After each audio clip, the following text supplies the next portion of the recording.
Il était une fois une petite ville au pied de la montagne. Elle s'appelait Qsbet Belkouch. Les eaux y étaient rares. Seuls quelques puits permettaient d'irriguer les cultures et de satisfaire les besoins des habitants. Un jour, un des habitants de cette ville perd son mulet et ne le retrouve que le 3e jour, près d'un point d'eau inconnu jusque-là des habitants, à la frontière entre la ville et la montagne. La nouvelle s'est répandue rapidement. Les habitants de la montagne et ceux de la ville la réclament respectivement. Un sage de la montagne s'adresse aux 2 adversaires en leur disant « La source n'appartient ni aux uns ni aux autres.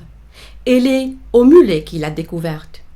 Depuis ce temps-là, cette source s'appelle source Ain Sardoun.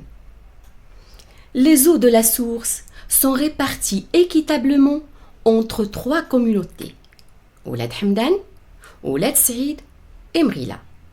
Les jardins fleurissent, les arbres fruitiers, oliviers, figuiers, grenadiers abondent. Les récoltes céréalières foisonnent. Le cheptel s'accroît. C'est un petit paradis. Quelques années plus tard, un montagnard qui s'est approvisionné au marché de la ville s'arrête à son retour à la source pour se désaltérer. Il aperçoit un bol bloqué par une petite branche dans un coin de la source.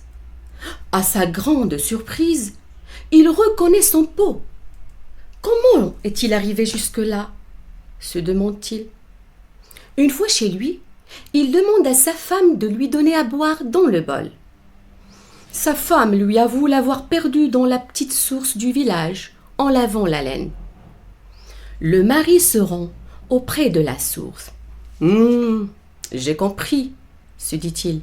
C'est cette source qui alimente Ain Sardoun. » Il la bouche avec de la laine et des tissus.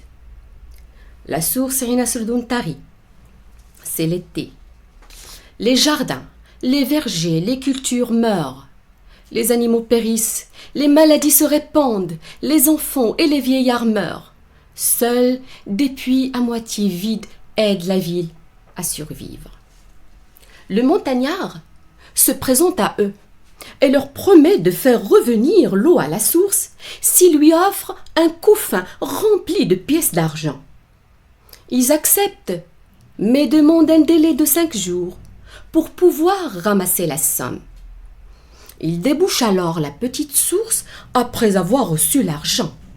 Les jardins, les vergers, les cultures renaissent progressivement. Tout devient vert. Les séguiers regorgent d'eau. Des années plus tard, le montagnard bouche de nouveau la petite source et demande aux habitants de la ville de lui remplir un couffin d'argent. Après avoir réfléchi, ils acceptent, mais ils décident cette fois-ci de monter la garde pour connaître le chemin qu'emprunte l'homme de la montagne. Ils lui remplissent le couffin d'argent comme promis. Au moment où il débouche la source, les hommes de la ville le surprennent, le terrassent et lui assènent des coups violents jusqu'à ce qu'il meure. Ils l'enterrent non loin de la petite source. Et pour rendre cette source invisible, ils la couvrent avec des pierres et de la terre. Et depuis, personne, hormis le montagnard et les gens qui l'ont tué, morts eux aussi depuis longtemps, ne sait où se trouve cette source. La source Ain Sardoun n'a jamais tari.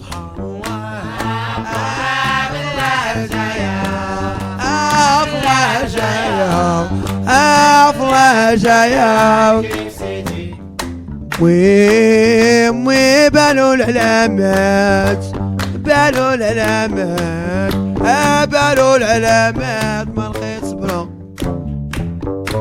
بابا داروا لي في الخلاط داروا لي في الخلاط داروا لي في الخلاط خلطوا مشاش يا بابا يا بابا